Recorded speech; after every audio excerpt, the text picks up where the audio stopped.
기지 통제소, 방공망 반응 없습니다. 반복합니다. 요격 실패. 적탄도 미사일 그대로 진입 중. 중동의 밤하늘이 불타오르던 그날, 초해첨단이라 자부했던 중국의 방공망은 비명조차 지르지 못한 채 침묵했습니다. 수천 대의 드론이 몰려오자 시스템은 과부하로 눈을 감았고 하늘은 말 그대로 지옥불이 되었습니다. 미 해군조차 뱃머리를 돌리며 퇴각하던 그 절망의 순간, 위성을 지켜보던 분석관들은 경악을 금치 못했습니다. 빗발치는 미사일 사거리 한복판을 향해 단 한 번의 감속도 없이 전속력으로 돌진하는 한 척의 유조선이 포착되었기 때문입니다. 저 배 선장 미친 거 아닙니까? 지금적인 미사일이 쏟아지는 죽음의 바다입니다. 혼비백산한 워싱턴이 황급히 국적을 확인한 순간 모니터에 선명하게 찍힌 이름은 바로 대한민국이었습니다. 모두가 멈춰선 지옥불을 보란 듯이 뚫고 지나가는 한국의 유조선. 중국의 방패가 무너진 그 폐허 위에서 오직 한국만이 그토록 평온했던 이유가 무엇일까요? 미 펜타곤조차 덜덜 떨게 만든 그날 밤의 충격적인 기술적 진실을 지금 공개합니다. 영상을 시청하신 후 마음에 드신다면 좋아요와 구독 버튼을 꼭 눌러주세요. 여러분의 관심이 저에겐 큰 힘이 됩니다. 그럼 바로 시작하겠습니다. 한국 무기는 그저 거품일 뿐이다. 지난 수년간 제가 셈이나 단상에서 귀에 못이 박히도록 했던 말입니다. 하지만 오늘 그 말은 제 가슴을 찌르는 치명적인 칼날이 되어 돌아왔습니다. 펜을 쥔 손이 떨렸어요. 방금 전 덮은 실전 보고서 때문입니다. 지금 지구는 조용히 그러나 거세게 불타고 있습니다. 유럽의 포탄 소리, 중동의 미사일 궤적, 그리고 대만 해협의 살깃띤 군함들까지. 세계는 지금 누가 진짜 강자인가를 증명하는 잔혹한 시험장에 서 있죠. 그리고 모두가 패권을 다투는 두 강대국을 지켜볼 때 시험장 한복판에서 판을 뒤흔드는 예상치 못한 나라 하나가 나타났습니다. 저는 중국 국가군사전략연구원의 수석 분석가이자 방산전략 자문인 린카이입니다. 오늘 저는 우리가 애써 외면해온 한국의 실체를 있는 그대로 말하려 합니다. 한국의 하늘에 구멍이 뚫렸다. 베이징 군사전략연구소에서 제가 직접 작성한 보고서의 첫 줄입니다. 중동의 전운이 한반도를 덮쳤죠. 미군은 중동의 미사일 소모전을 감당하지 못했습니다. 그리고 결국 주한미군의 핵심 방공 자산인 사드를 한국 밖으로 빼내기 시작했죠. 그런데 이건 단순한 미사일 몇 발 반출이 아니었습니다. 보고서를 읽는 순간 저는 손이 멈췄습니다. 경북 성주 기지.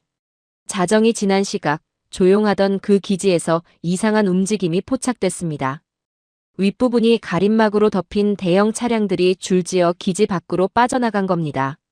사드 발사대였습니다. 한 대, 두 대, 세 대, 그리고 6대, 성주 기지에 배치된 사드 발사대 6대 전체가 한꺼번에 기지 밖으로 반출됐습니다. 매년 훈련 때 한두 대 나간 적은 있었지만 발사대 전체가 동시에 빠져나간 건 전례가 없는 일이었죠. 레이더와 사격 통제소는 기지에 남았습니다. 눈과 두뇌는 있는데 주먹이 통째로 사라진 겁니다. 이건 약화가 아니었습니다. 사실상 무력화에 가까운 상황이었죠. 왜 이렇게까지 됐을까요? 이란의 전략 때문이었습니다. 이란은 탄도미사일만 날리지 않았죠. 수백 대의 적과 드론을 먼저 쏟아붓는 방식을 썼습니다. 드론 한 대를 격추하는데 수백만 달러짜리 요격 미사일이 소비되죠. 레이더는 교란되고 방어망은 빠르게 지쳐가고 그 틈을 타 정밀탄도 미사일이 날아드는 구조였습니다. 드론과 순항미사일, 탄도미사일을 동시에 섞어 쏘는 전술이었죠. 미군 방공망이 예상보다 훨씬 빠르게 흔들리기 시작한 이유가 거기 있었습니다. 패트리어트 요격 미사일 재고가 눈에 띄게 줄어들었고 중동 각지의 미군 기지가 동시에 공격을 받았습니다. 결국 미국은 한반도의 사드 발사대 전체를 중동으로 이동시키는 결정을 내렸죠. 중국군 내부와 관영 매체는 즉각 축제 분위기였습니다. 군사 분석가 송중핑은 공개적으로 말했죠. 중동에 배치된 사드조차 이란의 공세를 완벽히 막지 못했는데 한국은 왜 그 시스템을 위해 정치적 부담까지 감수했냐고. 관영 매체들은 더 노골적이었습니다. 미국의 방패는 언제든 짐을 싸서 떠날 수 있는데 한국은 왜 경제적 대가까지 치렀냐고. 저도 고개를 끄덕였죠. 사드는 고도 40km 이상의 탄도 미사일 종말 단계를 담당하는 상층 방어 체계입니다. 발사대가 없으면 레이더가 아무리 표적을 잡아도 날아갈 미사일이 없는 거죠. 눈은 떴지만 손이 묶인 상태였습니다. 더욱이 북한은 이란과 수십 년간 군사 협력을 이어온 나라입니다. 이란의 석거 쏘기 전술을 그 누구보다 잘 알고 있는 나라였죠. 극초음속 미사일, 순항 미사일, 탄도미사일, 드론까지. 북한이 이 전술을 그대로 가져온다면 이란과는 차원이 다른 위협이 됩니다. 그 상황에서 상층 방어를 담당하던 사드 발사대 전체가 사라진 겁니다. 저는 확신했습니다. 한국은 이제 미국의 바짓가랑이를 붙잡고 울며불며 대책을 요구할 것이라고. 저의 28년 경력이 내린 결론이었죠. 그런데 한국은 달랐습니다. 한국군 수뇌부의 표정은 놀랍도록 차분했습니다. 전 세계가 한국의 상층 방어망이 사실상 무너졌다며 주목할 때 한국이 낸 것은 단 한 줄의 성명서였죠. 방어 태세에 문제없다. 중국 정보당국은 이를 허세라고 단정했습니다. 저 역시 그렇게 읽었죠. 그런데 며칠 뒤 보고서 하나가 제 책상 위에 올라왔습니다. LSAM. 한국이 독자 개발한 장거리 지대공 유도무기 체계였습니다. 원래 계획상 2020년대 후반에야 전력화될 예정이었던 시스템이었죠. 그런데 한국은 그 전력화를 4년이나 앞당기는 결정을 내린 겁니다. 저는 그 문장을 3번 읽었습니다. 4년. 단순한 계획 수정이 아니었습니다. 예산을 바꾸고 생산 라인을 돌리고 수십 개 부서가 동시에 움직여야 가능한 일이었죠. 한국방산연구소와 군 관련 부처들은 사드 반출 직후부터 사실상 비상체제에 돌입했습니다. 밤낮이 따로 없었죠. 국가 안보가 위협받는 순간 모든 부서가 하나의 팀이 되어 24시간 철야 작업에 돌입하는 방식이었습니다. 잿더미 위에서 반도체와 조선업을 일으켰던 그 집요함이 이번엔 방위산업이라는 이름으로 다시 살아난 것이었죠. 그뿐만이 아니었습니다. 미군이 발사대를 빼갈 때 한국군은 이미 배치된 천궁2의 운용 위치를 실시간으로 미세 조정하고 있었죠. 어떤 고도에서 어떤 표적이 들어오더라도 최대한 촘촘하게 대응할 수 있도록 방어망 전체를 다시 짜고 있었던 겁니다. 이 지능형 배치 조정이 중국 위성망에 포착됐을 때 베이징 내부에서 처음으로 불편한 침묵이 흘렀습니다. 그리고 그 침묵의 의미를 저는 곧 이해하게 됐죠. 중동에서 올라오던 또 다른 보고서 때문이었습니다.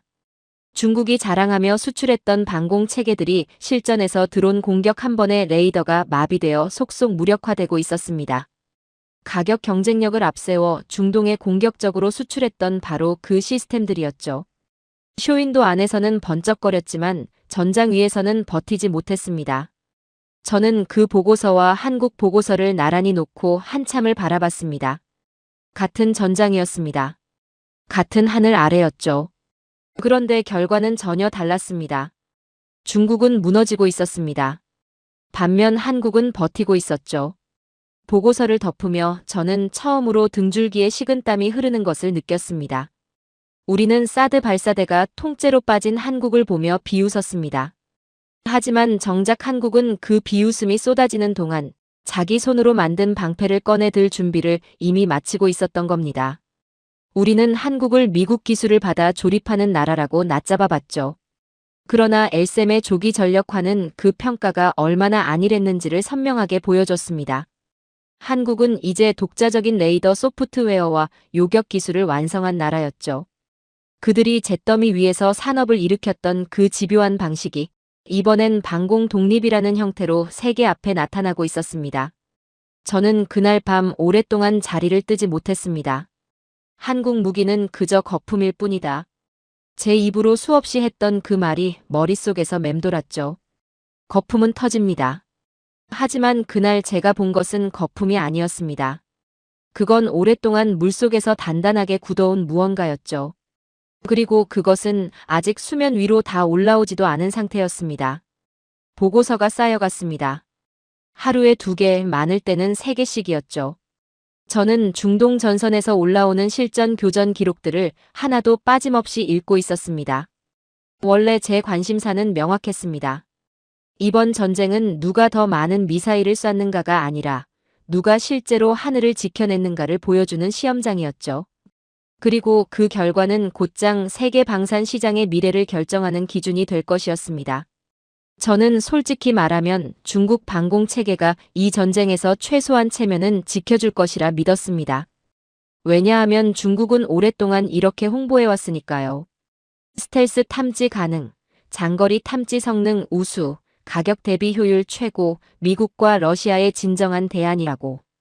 그리고 실제로 수많은 나라들이 그 말을 믿었죠. 중동, 동남아, 아프리카. 이 나라들이 중국산 방공 체계를 선택한 이유는 단순했습니다. 미국 무기는 너무 비쌌습니다. 러시아 무기는 납기가 불안했죠. 그런데 중국 무기는 달랐습니다. 가격이 합리적이고 공급이 빠르고 정치적 조건도 까다롭지 않았습니다.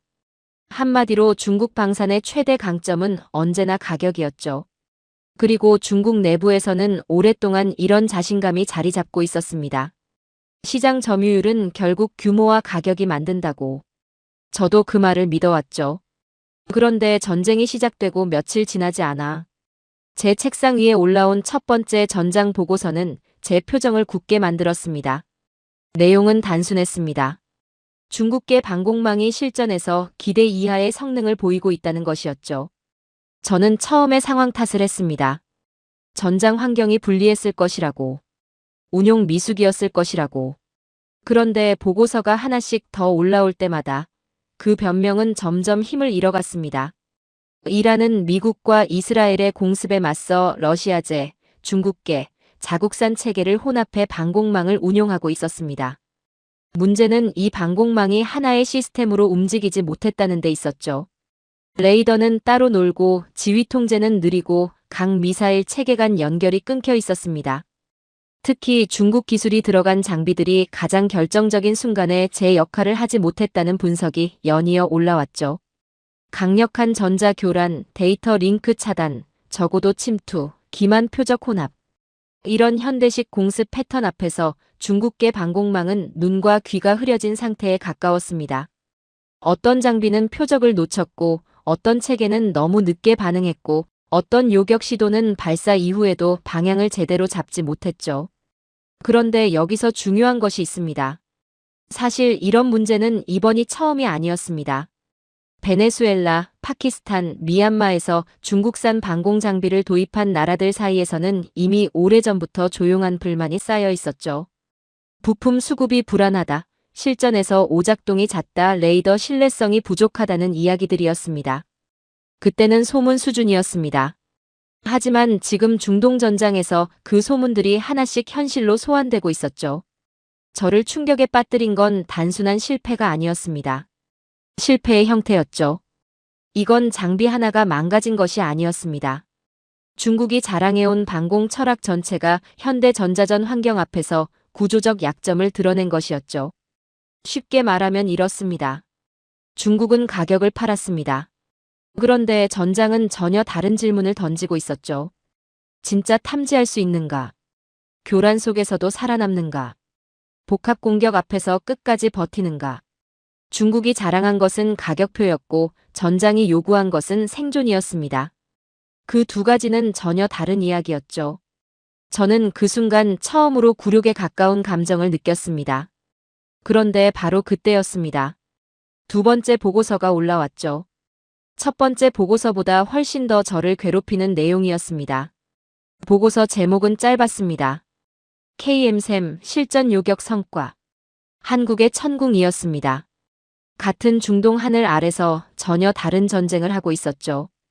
아랍에미리트에 실전 배치된 천궁2는 복합 공격 상황 속에서 96% 요격률을 기록하고 있었습니다. 저는 그 숫자를 3번 읽었습니다. 96%. 훈련장 수치가 아니었죠. 아니, 훈련장에서도 불가능한 수치였어요. 이란의 미사일과 드론이 실제로 날아오는 하늘에서 나온 숫자였습니다. 그런데 저를 진짜 얼어붙게 만든 건 요격률 자체가 아니었습니다. 교전 대상의 질이었죠. 천궁2는 단순히 큰 표적 몇 개를 맞힌 것이 아니었습니다. 적어도 순항미사일, 복합 드론 위협, 기만 표적과 섞인 다파동 공격. 현대 방공망이 가장 버거워하는 조건들 속에서 실제 결과를 만들어내고 있었죠. 그 중에서도 저를 침묵하게 만든 기록이 있었습니다. 이란이 날린 적어도 순항미사일 8발. 천궁2는 그 8발을 전부 끊어냈습니다. 순항미사일이 왜 무서운지 아십니까? 낮게 붙어서 날아오죠. 지형을 따라 구불구불 움직이고 레이더망을 피해 파고듭니다. 실전에서 가장 막기 까다로운 표적 중 하나입니다. 그런데 천궁2는 그 8발을 하나도 빠짐없이 잘라냈습니다. 저는 보고서를 한참이나 넘기지 못했습니다. 그 숫자가 의미하는 것이 너무 컸기 때문이었죠. 만약 그 미사일들이 뚫렸다면 타격당했을 곳들이 머릿속에 그려졌습니다. 공항, 발전소, 정유시설, 정부 핵심 인프라. 천궁2는 단순히 요격률을 올린 것이 아니었죠. 국가 기능 마비를 막아낸 것이었습니다. 그리고 그 반대편에서 중국계 방공망은 체면조차 지키지 못하고 있었죠. 충격은 거기서 끝나지 않았습니다. 며칠 뒤 들어온 후속 보고서가 저를 더 깊이 무너뜨렸죠. 아랍에미리트가 긴급히 추가 유도탄을 요청하자 한국은 실제로 수일 단위로 미사일을 보내기 시작한 겁니다. 전쟁이 길어질수록 중요한 것은 한 번의 화려한 요격이 아닙니다. 진짜 중요한 것은 따로 있죠. 미사일 재고가 얼마나 남았는가? 얼마나 빨리 다시 채울 수 있는가? 파트너 국가를 끝까지 책임질 수 있는가? 한마디로 전쟁을 버티는 능력입니다. 아랍에미리트 수송기가 직접 한국으로 날아왔습니다. 천궁2 유도탄 30발을 싣고 돌아갔죠. 추가 공급 논의가 이어졌고 생산 확대가 시작됐습니다. 현지 정비와 지원 체계도 함께 가동됐죠. 이 장면이 무서운 이유가 뭔지 아십니까? 단순히 빠른 공급 때문이 아니었습니다. 한국이 전쟁의 리듬에 맞춰 움직이는 국가 산업 체계를 갖추고 있다는 것을 세계 앞에서 증명한 것이었죠. 중국은 방산 시장에서 더 넓은 존재감을 가졌습니다. 더 공격적으로 수출해왔고 더 큰 규모를 자랑해왔죠. 하지만 실전의 가장 중요한 순간에 누가 하늘을 지켰는가, 누가 바로 미사일을 채워 넣었는가, 누가 파트너 국가를 끝까지 안심시켰는가. 그 답은 한국이었습니다. 저는 그 문장을 마음속에서 오랫동안 지우려 했습니다. 하지만 지워지지 않았죠. 저는 한국을 무시한 적이 없었습니다. 기술력과 산업력은 꾸준히 인정해왔죠. 하지만 분명히 이렇게 믿고 있었습니다. 아무리 그래도 방산 시장의 영향력은 중국이 훨씬 위라고. 그런데 이번 전쟁은 그 믿음의 뿌리를 흔들어 놓았습니다. 중국의 영향력은 컸습니다. 그건 사실이었죠. 하지만 그 영향력이 실전의 하늘을 지켜주지는 못했습니다. 여기서 중요한 진실 하나가 드러났습니다. 시장을 먹는 것은 가격표가 아니었습니다. 실전 신뢰였죠. 그리고 그 실전 신뢰는 중국이 아니라 한국 쪽으로 흘러가고 있었습니다. 저는 차마 입 밖으로 내진 못했지만 마음속으로는 분명히 인정하고 있었습니다. 우리는 방공 체계를 팔았습니다. 하지만 한국은 생존을 팔고 있었습니다. 그리고 그날 이후 제 보고서는 방향이 완전히 바뀌었습니다. 중국이 어떻게 우위를 지킬 것인가가 아니라 한국이 왜 이렇게까지 강한 결과를 내고 있는가를 분석하는 쪽으로. 그 답을 찾는 과정은 저를 더 불편하게 만들었습니다. 천궁2 보고서를 덮은 뒤에도 저는 계속 중동 상황을 추적하고 있었습니다. 미사일 이야기가 아니었습니다. 이번에는 전혀 다른 종류의 위기였죠. 전쟁이 길어지면 가장 먼저 멈추는 것이 뭔지 아십니까? 공항입니다. 두바이, 바레인, 쿠웨이트, 레바논. 미사일 경보가 울리자 항공사들은 일제히 항공편을 취소하기 시작했죠. 하늘길이 끊겼습니다. 중동 곳곳에 있던 외국인들이 공항 터미널에 갇히기 시작했습니다. 이 상황에서 대부분의 나라들은 똑같이 움직였습니다. 외교부 공지 하나를 올렸죠. 가능한 경우 상업 항공편을 이용해 귀국하라고. 그런데 문제는 단순했습니다. 그 상업 항공편이 이미 사라지고 있었다는 거죠. 저는 이런 장면을 수없이 봐왔습니다. 전쟁이 터지면 외국에 있는 국민들은 늘 마지막에 움직이죠. 강대국도 예외가 아니었습니다. 그게 전쟁의 현실이었죠. 중국도 마찬가지였습니다. 저는 솔직하게 말하겠습니다. 중국은 해외 교민 철수 작전을 할 때 언제나 이런 방식이었죠. 대형 민간 항공기를 동원해 수천 명을 한 번에 이동시키는 방식입니다. 숫자는 압도적이었습니다. 규모는 화려했죠. 그리고 그 장면을 관영 매체가 대대적으로 보도했습니다. 중국의 힘을 보여주는 장면으로. 하지만 이번 중동 상황에서 그 방식은 작동하지 않았습니다. 왜냐하면 공항 자체가 멈췄기 때문이었죠. 대형 민간기가 들어갈 수 없는 상황이었습니다. 중국의 방식은 공항이 정상 작동할 때만 빛나는 방식이었죠. 전쟁이 진짜 가까워지면 그 방식은 멈춰버립니다. 그런데 그날 제 보고서에 전혀 다른 내용이 올라왔습니다. 작전명. 사막의 빛. 대한민국이 중동 교민 구출 작전을 시작했다는 내용이었죠. 저는 그 작전명을 보고 잠시 멈췄습니다. 사막의 빛. 이상하게도 그 이름이 이 나라와 닮아 있다는 생각이 들었습니다. 한국은 이번 작전을 위해 공군의 핵심 전략 자산을 투입했습니다. KC-330 공중급유 수송기 시그너스였죠. 장거리 수송 능력을 갖춘 한국 공군의 전략 자산입니다. 이 항공기가 전쟁 한복판에 중동으로 날아갔습니다. 작전 방식은 이랬습니다.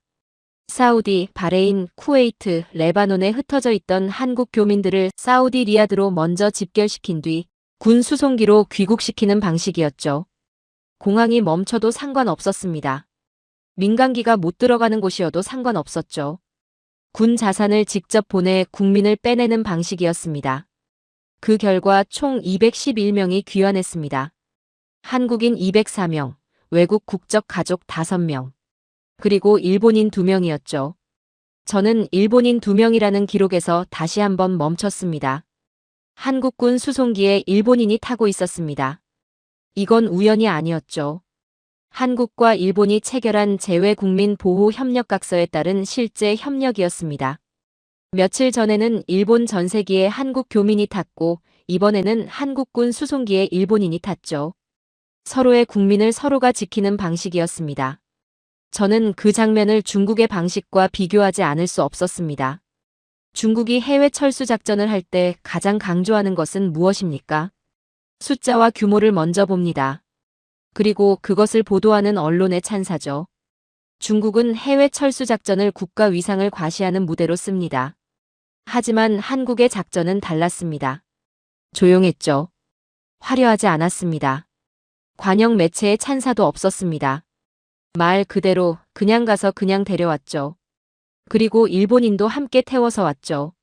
중국은 철수 작전을 국가 행사로 만들었습니다. 한국은 철수 작전을 그냥 당연한 일로 했죠. 그 차이가 저를 불편하게 만들었습니다. 왜냐하면 저는 알고 있었으니까요. 진짜 강한 나라는 당연한 일을 당연하게 하는 나라라는 것을. 그리고 그 당연함이 얼마나 어려운 것인지를. 전쟁이 시작되자 대부분의 나라는 공지를 올렸습니다. 한국은 비행기를 띄웠죠. 그건 철수가 아니었습니다. 연대였습니다. 그런데 저를 더 놀라게 한 것은 그 다음이었습니다. 이번에는 군사도 외교도 아니었죠. 에너지 보고서였습니다. 중동 전쟁이 확대되자 전 세계가 동시에 한 곳을 바라보기 시작했습니다. 호르무즈 해협이었죠. 세계 원유 물동량의 약 25%가 이 좁은 해협을 통과합니다. 그리고 한국이 수입하는 원유의 약 70%가 바로 이 해협을 통과하죠. 즉 호르무즈 해협이 막히면 한국 경제는 즉각적인 타격을 받습니다. 사실 이 문제는 한국만의 문제가 아니었습니다. 중국도 마찬가지였죠. 중국 역시 중동 원유 의존도가 매우 높은 나라입니다. 호르무즈 해협이 막히면 중국 경제도 흔들립니다. 그래서 저는 중국이 어떻게 움직이는지 지켜봤죠. 중국은 기다렸습니다. 상황을 지켜봤습니다. 외교 채널을 통해 눈치를 봤죠. 그건 합리적인 선택이었습니다. 보험사들이 전쟁 위험 보험 중단을 선언했으니까요. 보험 없이 전쟁 해협을 통과하는 것은 사실상 불가능한 일이었죠. 수백 척의 유조선이 해협 입구에서 멈춰 서 있었습니다. 중국 유조선도 그 줄에 서 있었죠. 그런데 단 한 척의 유조선이 다르게 움직였습니다. 한국으로 향하는 유조선 이글 벨로어호였습니다. 이 배는 호르무즈 해협 봉쇄 직전 전속력으로 해협을 돌파했죠. 이 배에 실린 것은 200만 배럴의 원유였습니다. 대한민국이 하루 동안 소비하는 원유량에 가까운 규모였죠. 수백 척이 멈춰 있을 때, 중국 유조선도 멈춰 있을 때, 한국 유조선은 속도를 올렸습니다. 저는 이 장면을 보고 잠시 웃었습니다. 비웃음이 아니었죠. 감탄이었습니다. 전쟁이 터지면 대부분의 나라는 멈춥니다. 기다리죠. 눈치를 봅니다. 하지만 한국은 멈추기 전에 움직였습니다. 저는 그 순간 천공투 보고서를 읽었을 때와는 완전히 다른 감정을 느꼈습니다. 그때는 무기 성능에 놀랐죠. 하지만 지금 느끼는 것은 그보다 훨씬 더 큰 무언가였습니다. 이건 무기 이야기가 아니었습니다. 국가 능력 이야기였죠. 저는 중국인입니다. 중국의 힘을 믿는 사람입니다. 중국이 세계에서 가장 강한 나라 중 하나라는 것을 의심한 적이 없었죠. 하지만 이 순간만큼은 솔직하게 말할 수밖에 없었습니다. 전쟁이 터졌을 때 이 나라는 어떻게 움직였습니까? 군은 미사일을 만들었습니다. 외교는 국민을 구했죠. 해운은 원유를 확보했습니다. 그리고 이 모든 것이 하나의 시스템처럼 동시에 굴러가고 있었죠. 중국은 더 큰 나라입니다. 더 많은 군사력을 가졌죠. 더 많은 인구와 더 큰 경제를 가졌습니다. 그런데 전쟁이 터진 그 순간 국민을 구하러 먼저 날아간 것은 한국이었습니다. 해협을 먼저 뚫고 들어간 것도 한국이었죠. 그리고 전장에서 미사일로 하늘을 지킨 것도 한국이었습니다. 저는 그날 밤 오랫동안 이 생각을 지우려 했습니다. 하지만 지워지지 않았죠. 진짜 강한 나라는 크기로 만들어지지 않습니다. 위기의 순간에 어떻게 움직이는가로 만들어지죠. 그리고 한국은 그 순간마다 움직였습니다. 중국이 기다리는 동안, 세계가 눈치를 보는 동안, 한국은 이미 출발하고 있었습니다. 저는 조용히 인정할 수밖에 없었습니다. 이 나라는 생각보다 훨씬 강합니다. 그리고 그 강함은 무기에서 나오는 것이 아니었죠. 그 강함은 이 나라가 살아온 방식에서 나오는 것이었습니다. 전쟁에서 가장 먼저 바닥나는 것이 뭔지 아십니까? 용기가 아닙니다. 미사일입니다. 이란은 그 사실을 누구보다 잘 알고 있었죠. 이란의 전략은 단순하면서도 잔인했습니다. 값싼 드론을 수백 대씩 동시에 날리는 겁니다. 샤헤드 자폭 드론, 소형 공격 드론, 단거리 로켓. 이 무기들은 하나하나의 가격이 터무니없이 쌌습니다. 하지만 방어하는 쪽에서는 이야기가 완전히 달랐죠. 패트리어트 미사일 한 발의 가격이 얼마인지 아십니까? 수백만 달러입니다. 그런데 그 패트리어트로 드론 한 대를 막으려면 때로는 두 발을 써야 합니다. 수백만 달러짜리 미사일이 수십만 원짜리 드론을 잡기 위해 날아가는 겁니다. 이란은 바로 그 구조를 파고들었습니다. 수백 대의 드론을 동시에 날려 방공망을 재고 소모 전쟁으로 끌어들인 것이었죠. 결과는 예상보다 훨씬 빠르게 나타났습니다. 카타르 분석 보고서에 이런 문장이 있었습니다. 현재 속도라면 패트리어트 요격 미사일 재고는 며칠 내로 바닥날 수 있다고. 사우디도 상황이 비슷했습니다. 전쟁 초기 단 열흘 만에 드론과 미사일 공격이 1200발을 넘어섰죠. 걸프 국가들은 요격 미사일을 무서운 속도로 소비하고 있었습니다. 그렇다면 미국에서 빨리 채워받으면 되지 않겠냐고요? 그게 안 됐습니다. 미국의 패트리어트 연간 생산량은 약 600발에서 650발 수준이었습니다. 그런데 그 물량은 이미 우크라이나, 나토, 대만, 중동으로 나뉘어져 있었죠. 지금 당장 중동에 더 보내줄 여유가 없었습니다. 걸프 국가들은 처음으로 이런 질문을 하기 시작했습니다. 지금 당장 우리 미사일을 채워줄 수 있는 나라는 어디인가? 그 질문이 나오는 순간 세계의 눈이 한 방향으로 쏠리기 시작했죠. 바로 그때 아랍에미리트에서 긴급 요청이 들어왔습니다. 아랍에미리트 국방부의 메시지는 짧고 명확했습니다. 돈은 얼마든지 줄 테니 미사일을 최대한 빨리 보내달라고. 저는 그 요청이 어디로 향했는지 보고서를 통해 확인했습니다. 미국이 아니었습니다. 유럽도 아니었죠. 한국이었습니다. 그런데 한국의 첫 번째 답변은 예상대로였습니다.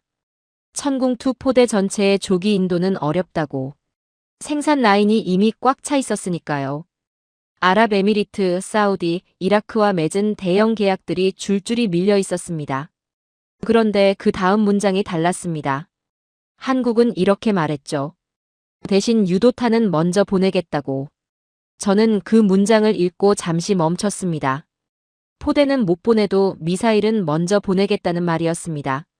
전쟁이 한창인 나라에 지금 당장 필요한 것이 뭔지를 정확히 꿰뚫어 본 답이었죠. 그 뒤 벌어진 장면은 저를 완전히 얼어붙게 만들었습니다. 아랍에미리트 공군의 C-17 수송기가 한국으로 날아왔습니다. 전쟁이 한창인 나라의 군용기가 미사일을 사러 한국으로 날아온 겁니다. 그리고 천궁2 요격 미사일 30발을 싣고 돌아갔죠. 이건 단순한 무기 거래가 아니었습니다. 이건 전쟁 중 긴급 보충 작전이었습니다. 전장에서 미사일이 떨어지는 나라가 군용기를 직접 보내 미사일을 가져가는 장면이었죠. 세계 방산 역사에서 흔히 볼 수 있는 장면이 아니었습니다. 그런데 더 놀라운 것이 이어졌습니다. 한국 방산 관계자들이 주말에도 생산 라인을 멈추지 않았습니다. 그리고 며칠 뒤 나온 말이 이것이었죠. 추가로 2포대 분량을 일주일 안에 더 보낼 수 있다고. 2포대 분량. 약 70발. 일주일. 저는 그 숫자를 보고 한동안 보고서를 덮지 못했습니다. 30발도 놀라움이었는데 70발은 충격이었습니다. 그것도 일주일 안에. 중국은 방산 강국을 자처해왔습니다. 규모로는 세계 최상위권이죠. 저도 그 사실을 자랑스럽게 여겨왔습니다. 하지만 솔직하게 말하겠습니다. 지금 이 순간 전쟁이 한창인 중동에서 군용기를 보내 미사일을 가져갈 나라로 중국을 떠올리는 국가는 없었습니다. 왜일까요? 저는 그 답을 찾기 위해 산업구조 보고서를 다시 읽었습니다. 한국 방산의 구조는 다른 나라들과 근본적으로 달랐습니다. 러시아는 기술은 뛰어나지만 생산 체계가 불안정합니다. 유럽은 품질은 좋지만 생산 전환이 느리죠. 미국은 최첨단이지만 공급망이 길고 가격이 비쌉니다. 그리고 중국은 물량은 강하지만 실전 신뢰가 흔들리기 시작했습니다. 한국은 달랐습니다.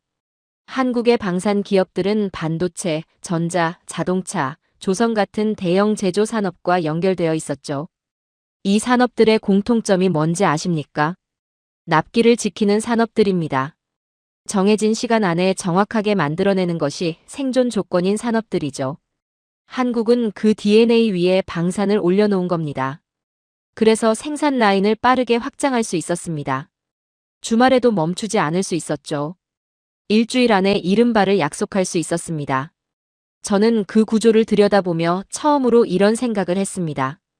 이건 단순한 무기 생산이 아니다. 이건 산업국가의 전쟁 능력이다. 중국이 이번 전쟁에서 가장 충격을 받은 것이 뭔지 아십니까? 천궁2의 96% 요격률이었을까요? 아니면 중국 방공망의 실전 붕괴였을까요? 물론 그것들도 충격이었습니다. 하지만 중국 내부에서 가장 불편하게 받아들인 것은 따로 있었습니다. 바로 이 속도였죠. 중국 방산이 자랑해온 것은 규모와 가격이었습니다. 하지만 이번 전쟁이 요구한 것은 완전히 다른 능력이었습니다. 실전 성능, 생산 능력, 공급 속도, 현장 지원. 이 모든 것이 하나의 나라 안에서 동시에 돌아가는 능력이었죠. 그리고 그 능력을 보여준 나라는 중국이 아니었습니다. 저는 그날 보고서를 덮으며 조용히 중얼거렸습니다. 이 나라는 생각보다 훨씬 위험하다고. 위험하다는 표현을 썼습니다. 그건 한국을 적으로 본다는 말이 아닙니다. 경쟁자로서 두렵다는 뜻이었죠. 전쟁이 미사일을 소모시키는 동안 한국은 미사일을 만들어내고 있었습니다. 세계가 재고를 걱정하는 동안 한국은 이미 다음 물량을 포장하고 있었죠. 30발. 그리고 일주일 뒤 70발. 그 숫자는 단순한 생산 수치가 아니었습니다.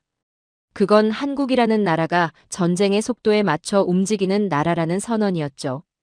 그리고 그 선언 앞에서 중국을 포함한 세계 방산 강국들은 할 말을 잃었습니다. 저는 처음에 안도하려 했습니다. 하지만 천궁2의 실전 성과가 너무 충격적이었기 때문에 저는 그 기술의 뿌리를 파고들기 시작했습니다. 어디서 시작된 기술인지 확인하면 조금은 마음이 편해질 것 같았죠. 그리고 곧 익숙한 이름을 발견했습니다. 러시아였습니다. 한국은 냉전이 끝난 뒤 러시아와의 채무 조정 과정에서 군사기술 일부를 이전받았습니다. 당시 러시아는 소련 붕괴 이후 극심한 경제난에 빠져 있었고 한국에 진 채무를 현금 대신 기술로 갚는 방식을 택했죠. 이것이 불곰 사업이었습니다. 한국은 그 과정에서 러시아 계열 방공 기술의 일부를 확보했고 그것을 바탕으로 독자적인 중거리 방공 체계를 키워왔습니다. 천궁 계열의 뿌리가 거기 있었죠. 저는 그 사실을 확인하는 순간 솔직히 안도했습니다. 러시아 기술이라면 낯선 계보가 아니었으니까요. 중국도 러시아 기술을 다뤄온 나라였습니다. S-300 계열 기술을 연구했고 러시아 방공 철학을 깊이 공부했으며 그것을 바탕으로 자국식 방공 체계를 발전시켜왔죠. 즉 출발선만 놓고 보면 중국과 한국은 비슷한 자리에 서 있었습니다. 저는 생각했습니다. 그렇다면 결과가 이렇게 다를 이유가 없다고. 어딘가 특수한 전장 조건이 있었을 것이라고. 천궁2에게 유리한 환경이었을 것이라고. 하지만 그 안도는 오래가지 못했습니다. 보고서를 계속 읽을수록 불편한 진실이 하나씩 올라왔죠. 한국은 러시아 기술의 골격만 가져왔습니다. 그런데 그 위에 올려놓은 것이 완전히 달랐습니다. 한국산 반도체, 한국산 소프트웨어, 한국산 신호처리 기술, 한국식 품질 관리, 한국식 산업 생산 체계. 러시아가 뼈대만 줬을 뿐 완성품을 만든 것은 한국이었죠. 저는 그 구조를 보며 자신도 모르게 중국과 비교하게 됐습니다. 중국은 러시아 기술을 어떻게 다뤄왔습니까? 빠른 복제였습니다. 공격적인 양산이었죠. 시장 선점이었습니다. 중국의 방식은 언제나 빠르고 크고 많았습니다. 그리고 그것은 분명히 강점이었죠. 반면 한국은 달랐습니다. 느려 보일 정도로 집요했습니다. 외형을 맞추는 것이 아니라 실전에서 마지막까지 버티는 알고리즘을 만드는 데 집착했죠. 오작동 가능성을 하나씩 줄여가고 실전 조건에 맞게 다시 최적화하고 자기 것으로 완전히 소화할 때까지 다듬는 방식이었습니다. 이 차이는 평시에는 잘 보이지 않습니다. 카탈로그에서는 다들 비슷해 보이죠. 스펙 수치도 엇비슷하고 외형도 그럴싸하고 설명문도 화려합니다. 하지만 전쟁이 시작되는 순간 그 차이는 너무 잔인하게 드러납니다. 중국계 방공망의 실전 보고서를 다시 떠올렸습니다. 탐지 지연, 전자전 취약, 표적 식별 혼선, 혼합 체계 간 연동 실패. 그리고 중국 내부에서는 이런 변명들이 쏟아졌죠. 전장 환경이 불리했다. 이란이 제대로 운용하지 못했다. 미군과 이스라엘의 전자전이 너무 강했다. 저는 그 변명들을 읽으며 씁쓸했습니다. 틀린 말은 아니었으니까요. 하지만 저는 알고 있었습니다. 진짜 강한 시스템은 그런 불리한 조건까지 버텨내야 한다는 것을. 한국은 그걸 해냈잖아요. 전쟁은 시험장이 아닙니다. 원래 가장 나쁜 조건에서 벌어지는 것이 전쟁이죠. 전자전이 강한 것도 당연하고 기만 표적이 섞이는 것도 당연하고 여러 체계가 얽혀 돌아가는 것도 당연합니다. 그 당연한 전장 속에서 중국은 계속 이유를 설명해야 했고 한국은 계속 결과를 보여주고 있었습니다. 같은 러시아 기술이 아니었다. 처음부터 끝까지 만든 방식이 달랐다. 그리고 그 차이가 어디서 왔는지를 이해하는 순간 더 큰 충격이 찾아왔습니다. 한국이 러시아 기술을 자기 것으로 만들 수 있었던 이유는 단순했습니다. 한국은 이미 그것을 소화할 수 있는 산업 기반을 가진 나라였으니까요. 반도체 공정, 정밀 가공, 자동화 생산, 품질 통제, 공급업체 네트워크. 이 모든 것이 방산 아래 촘촘하게 연결되어 있었습니다. 중국에게 특히 불편한 지점이 바로 거기 있었죠. 중국도 규모 있는 제조국가입니다. 물량과 대량 생산에서는 강하죠. 하지만 고성능 무기 체계를 짧은 시간 안에 안정적으로 생산하고 그것을 현장 정비와 성능 개량까지 이어붙이는 체계는 생각보다 훨씬 다른 문제였습니다. 한국은 이미 반도체, 조선, 자동차, 전자산업에서 정밀한 대량 생산을 수십 년째 해온 나라였습니다. 방산은 그 산업의 연장선 위에 올라앉아 있었죠. 그래서 한국은 러시아의 뼈대 위에 자기만의 신경과 혈관, 그리고 두뇌를 심어 넣을 수 있었습니다. 중국은 같은 뼈대를 받아 외형을 맞추는데 강했습니다. 한국은 그 뼈대를 완전히 다른 생명체로 만들어냈죠. 그리고 그 차이가 중동 전장에서 너무 노골적으로 드러났습니다. 중국은 더 많은 나라에 무기를 팔았습니다. 더 넓은 시장을 가졌죠. 더 공격적으로 수출했습니다. 그런데 막상 전쟁이 오자 가장 신뢰를 얻은 것은 중국이 아니었습니다. 왜 아랍에미리트가 한국에 미사일을 더 달라고 했겠습니까? 왜 사우디가 한국 방공망에 집착하겠습니까? 그 이유는 단순했습니다. 전쟁이 터졌을 때 실제로 막아준 나라가 한국이었으니까요. 실제로 채워준 나라가 한국이었으니까요. 끝까지 책임진 나라가 한국이었으니까요. 중국은 설명을 만들었습니다. 한국은 결과를 만들었죠. 저는 마침내 스스로 인정할 수밖에 없었습니다. 한국이 러시아 기술을 받아 자기 것으로 완성하는 동안 중국은 그 기술을 복제하는 데 머물러 있었다고. 한국이 실전 신뢰를 쌓아가는 동안 중국은 시장 점유율을 쌓고 있었다고. 그리고 전쟁은 시장 점유율이 아니라 실전 신뢰를 묻는다는 것을. 저는 그날 밤 한 문장을 머릿속에서 지울 수가 없었습니다. 같은 출발선이 같은 결승선으로 이어지는 것은 아니었습니다. 한국은 그 사실을 전장 위에서 증명해 보였죠. 그리고 저는 그것을 부정할 수 없었습니다. 저는 오랫동안 중국 방산의 성장 곡선을 자랑스럽게 바라봐왔습니다. 중국 무기는 세계 곳곳에 퍼져 있었으니까요. 파키스탄, 미얀마, 나이지리아, 에티오피아, 동남아 곳곳. 중국 방산은 가격 경쟁력을 앞세워 수많은 나라에 무기를 공급하고 있었습니다. 중국 내부에서는 늘 이런 말이 반복됐죠. 중국 방산은 세계를 장악하고 있다고.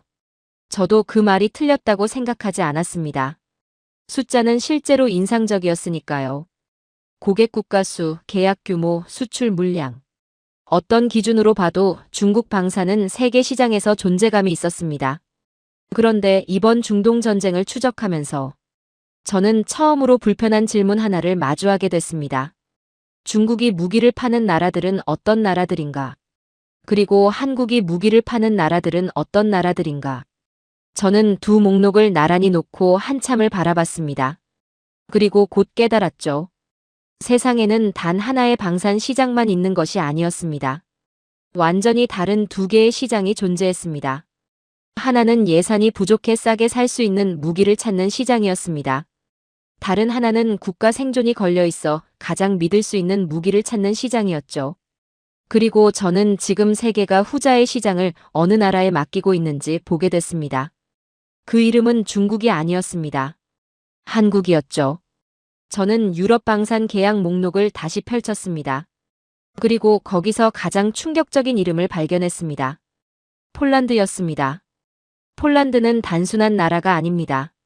러시아와 직접 맞닿은 유럽 안보의 최전선이죠.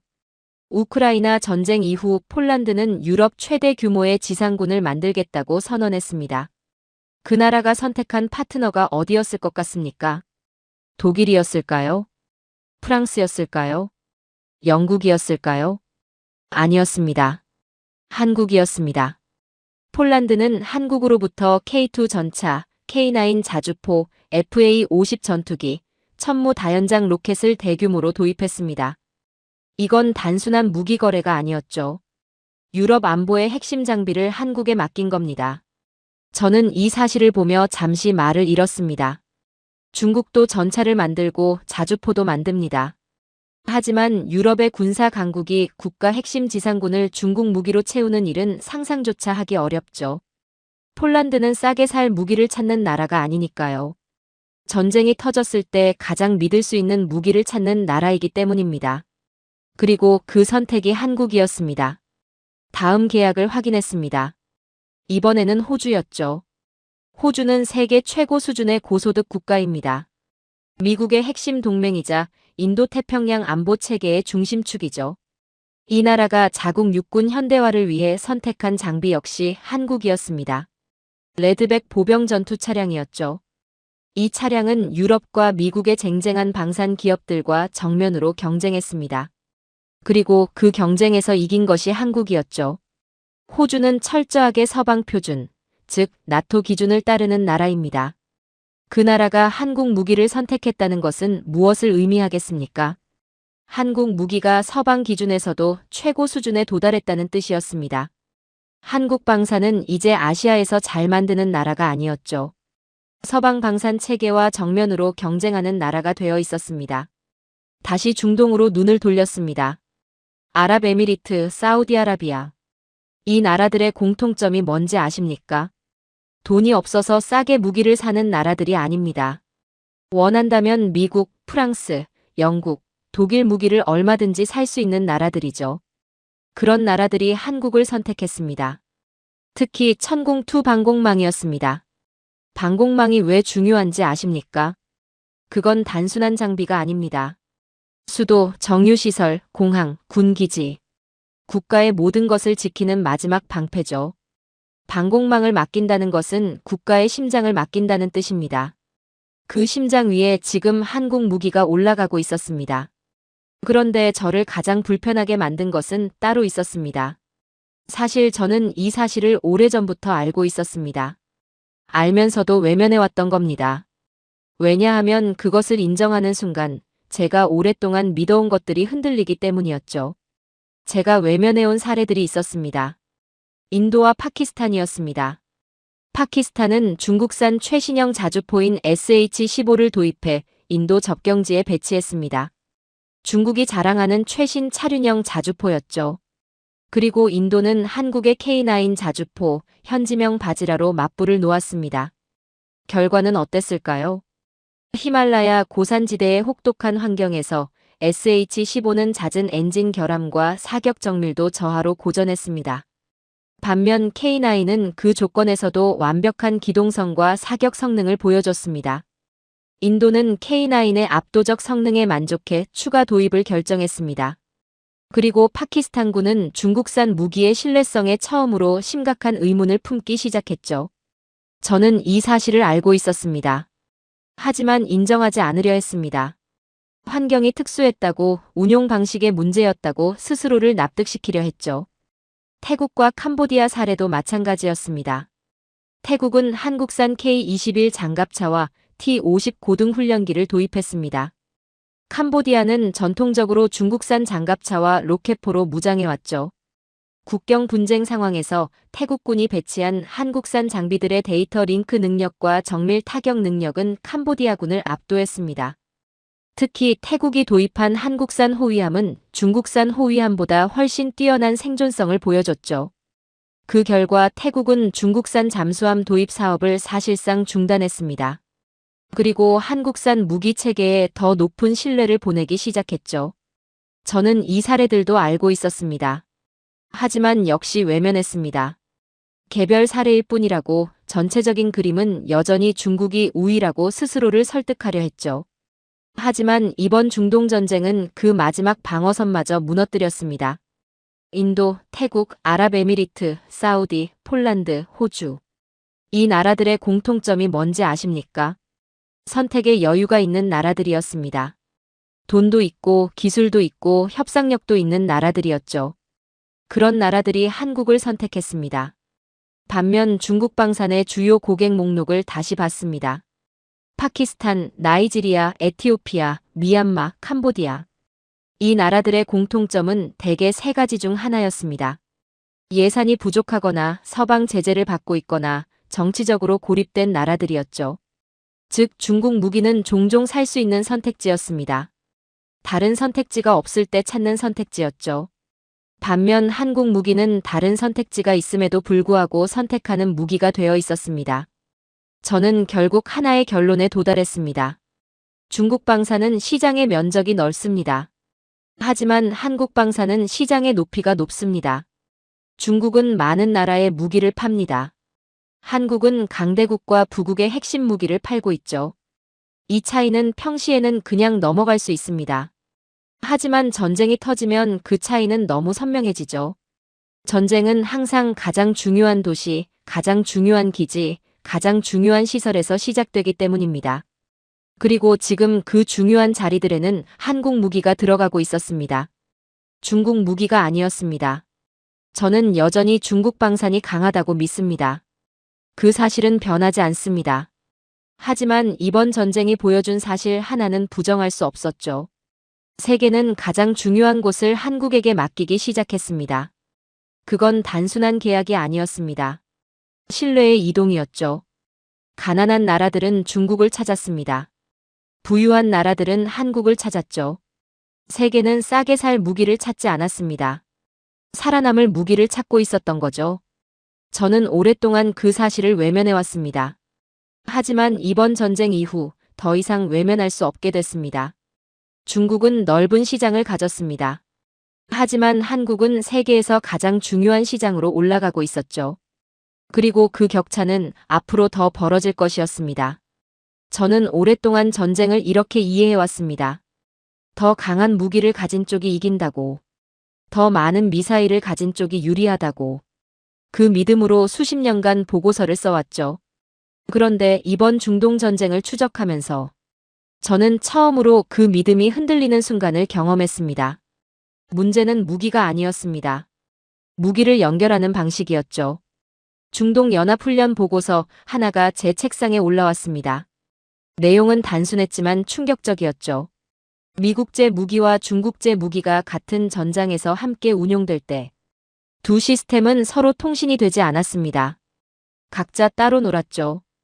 지휘관은 두 시스템을 동시에 보면서 판단해야 했고 그 과정에서 귀중한 시간이 낭비됐습니다.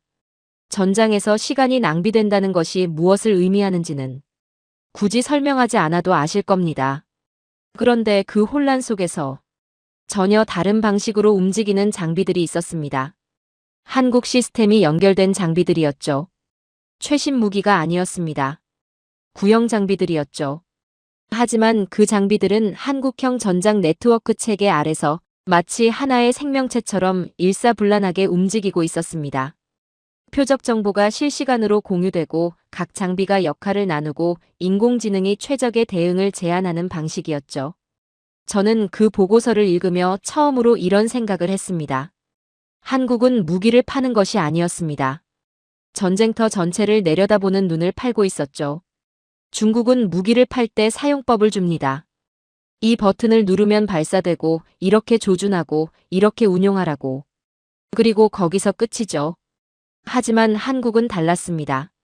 한국은 무기 한 대를 팔 때 그 무기를 전장의 모든 장비와 연결하는 시스템을 함께 심어줬습니다. 레이더가 잡은 표적이 자주포에 자동으로 전달되고 자주포가 발사하는 순간 드론이 피해를 확인하고 그 결과가 다시 지휘부로 올라가는 구조였죠. 이걸 군사 전문가들은 이렇게 부릅니다. 네트워크 중심전이라고. 하지만 저는 더 쉬운 말로 설명하겠습니다. 한국은 전쟁터의 운영체제를 팔고 있었습니다. 스마트폰으로 치면 이렇습니다. 중국은 좋은 부품을 팝니다. 하지만 한국은 그 부품들이 하나로 돌아가는 운영체제를 심어줬죠. 부품이 아무리 좋아도 운영체제가 없으면 따로 놀 뿐입니다. 그리고 운영체제를 한번 깔면 그 나라는 그 운영체제 없이는 움직이기 어려워지죠. 저는 그 순간 등골이 서늘해졌습니다. 그런데 충격은 거기서 끝나지 않았습니다. 다음 보고서가 올라왔죠. 폴란드 정비창 보고서였습니다. 폴란드 한 군사기지의 정비창 이야기였습니다. 우크라이나에서 돌아온 부서진 장비들이 메이드 인 코리아 마크가 찍힌 정비창으로 들어가는 장면이었죠. 독일제 탱크는 부품이 없어 6개월을 대기하고 있었습니다. 공급망이 복잡하고 승인 절차가 길고 납기가 불안했죠. 전쟁이 한창인데 탱크가 6개월을 기다리고 있는 겁니다. 반면 한국 장비는 달랐습니다. 3D 프린팅으로 부품을 현장에서 만들어내고 한국 엔지니어들이 밤낮 없이 달라붙어 48시간 만에 장비를 전장으로 돌려보내고 있었죠. 저는 이 장면을 읽으며 한국이 단순히 무기를 판 것이 아니라는 것을 다시 한번 깨달았습니다. 한국은 그 나라 군대의 유지체계 자체를 한국화시키고 있었습니다. 정비, 부품, 교육, 운용, 개량. 이 모든 것이 한국과 연결되어 있었죠. 이게 무엇을 의미하는지 아십니까? 한국 무기를 도입한 나라는 이제 한국 없이는 그 무기를 제대로 운용하기 어렵습니다. 싫든 좋든 한국과 연결될 수밖에 없는 구조가 만들어지는 거죠. 이건 무기 수출이 아니었습니다. 안보 동맹의 확장이었습니다. 중국은 무기를 팔면 거기서 관계가 끝나는 경우가 많습니다. 부품 수급도 불안하고 후속 지원도 약하고 현장 대응도 느리죠. 그래서 중국 무기를 산 나라들은 점점 불만이 쌓여갑니다. 반면 한국 무기를 산 나라들은 점점 더 깊이 연결됩니다. 정비 때문에, 부품 때문에, 교육 때문에, 개량 때문에. 그 연결이 신뢰가 되고 신뢰가 다음 계약이 되죠. 저는 그 구조를 보며 처음으로 중국 방산의 가장 큰 약점을 인정하게 됐습니다. 중국은 무기를 팔았지만 관계를 팔지 못했습니다. 한국은 무기와 함께 관계를 팔고 있었죠. 그런데 여기서 저를 가장 전율하게 만든 이야기는 따로 있었습니다. 인구 절벽이었습니다. 한국은 세계에서 가장 빠르게 인구가 줄어드는 나라 중 하나입니다. 군 입대 자원도 빠르게 감소하고 있죠. 저는 오랫동안 이것을 한국의 약점으로 봐왔습니다. 병력이 줄면 군사력이 약해진다고.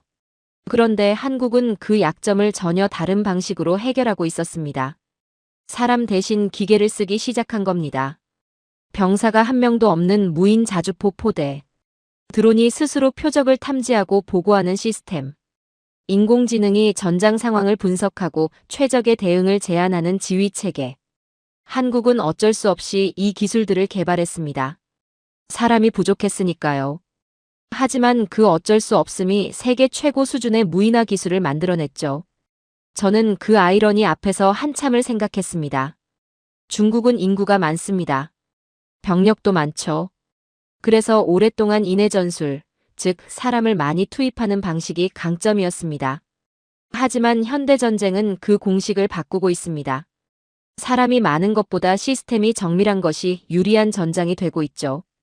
드론 하나가 병사 수십 명을 대신하고 인공지능 하나가 지휘관 수십 명의 판단을 보조하는 시대입니다. 그리고 그 시대에 가장 앞서 있는 나라가 한국이었습니다. 약점을 강점으로 바꾼 겁니다. 한국인들은 사람이 부족해서 무기를 똑똑하게 만들었습니다. 그리고 그 똑똑함이 이제 전 세계 군대가 원하는 표준이 되고 있었죠. 저는 이 모든 것을 정리하며 하나의 결론에 도달했습니다. 한국은 총을 파는 나라가 아니었습니다. 전쟁의 방식 자체를 파는 나라였죠. 중국은 더 많은 무기를 만들 수 있습니다. 더 싸게 팔 수도 있습니다. 더 많은 나라에 수출할 수도 있죠. 하지만 한국이 팔고 있는 것은 무기가 아니었습니다. 전쟁터의 운영체제였습니다. 정비체계였습니다. 무인화 기술이었습니다. 그리고 그 모든 것을 연결하는 신뢰였죠. 한국 무기를 도입한 나라는 이제 한국식으로 전쟁을 준비합니다. 한국식으로 장비를 정비하고 한국식 네트워크로 전장을 보고 한국식 무인 체계로 병력을 보완하죠. 이건 무기 수출이 아니었습니다. 대한민국이라는 시스템의 조용한 영토 확장이었습니다. 저는 그 문장을 쓰고 나서 한참을 멍하니 앉아 있었습니다. 중국이 세계 시장에서 더 많은 무기를 팔고 있는 동안 한국은 세계의 전쟁 방식 자체를 바꾸고 있었습니다. 그리고 그 사실을 가장 늦게 깨달은 사람 중 하나가 바로 저였습니다. 며칠 동안 보고서를 읽었습니다. 중동전쟁, 천궁2 실전 기록, 방산 계약 목록, 생산 속도 분석, 수출 국가 지도. 처음에는 단순한 전쟁 분석이었죠. 하지만 자료가 쌓일수록 저는 점점 이상한 감정을 느끼기 시작했습니다.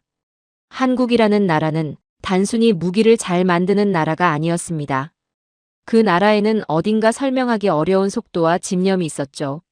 미사일 생산 속도, 교민 구출, 유조선 돌파, 방공망 배치, 방산 수출 확대. 이 모든 사건이 마치 하나의 패턴처럼 움직이고 있었습니다.